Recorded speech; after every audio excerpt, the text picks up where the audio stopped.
Fasting can be uncomfortable, right? If you're gonna do like even a 12-hour fast or a 13-hour fast, something like that, like you eat your last meal at 8 in the morning or call it 7 in the morning, and then you're gonna eat it, you're not gonna eat until 8 p.m. that night. That's a 13-hour fast. A lot of people can't handle doing that. And a lot of it is there's no preparation that goes into it, right? Biohackers and people that are into this sort of stuff are no different than the average person, except for perhaps healthier, right? But we just do things to prepare ourselves for fasting. So today, I'm gonna do that exactly on that schedule. My last meal was oatmeal and bananas. That was this morning at 7 a.m. And then I'm not gonna eat until about 8 p.m. tonight. So it'll be a 13-hour fast. Now I fast for a variety of reasons. My gut, like it just helps me to engage peristalsis. Like if my gut starts moving, I start getting hungry. And that's good, right? Clearing bad bacteria from the small intestine and kind of just moving things around is very useful. Autophagy, right? Or autophagy, however you pronounce it. The recycling and the cleansing, if you will, of cells. That's useful, and that gets induced when you fast. Generally, some people maybe feel better, have less brain fog. There's a whole host of benefits of fasting if you're doing it cyclically and not like every day, and it's like you don't eat or whatever. So I'm doing that today, and in preparation for this, last night, I had some chicken tacos, like chicken flour tortilla tacos, and I had 3 big ones, right? And some pretty big flour tortillas. Now it was like pretty full after that meal, you know? It was like 8 p.m. or something, and I ate 3 big chicken tacos, and I was very satisfied. Then I went to sleep, somewhat after, and then my breakfast this morning was again oatmeal and bananas, but it was big. It was a big bowl of oatmeal, an entire banana and the oatmeal, right? So I'm satisfied enough. I got enough in there. My stomach feels a little heavy, right? From food yesterday and food this morning, and so I've got also an adequate amount of calories for energy.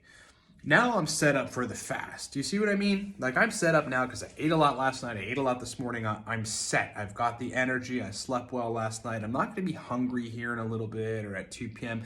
Like I'll probably start getting hungry in the afternoon, but it's not going to be so savage that I'm going to be like, oh, dude, I need to eat something. Like I'll be like, okay, this is cool. I'm fasting. I'm fine.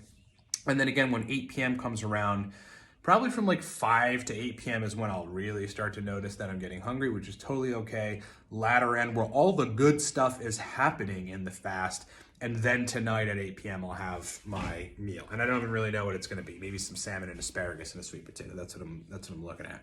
But the point is, like, fasting is a lot easier when you decide to do it, hopefully sparingly or cyclically and not as an everyday strategy or something, unless you've got some health issue and maybe it's targeted or therapeutic or whatever.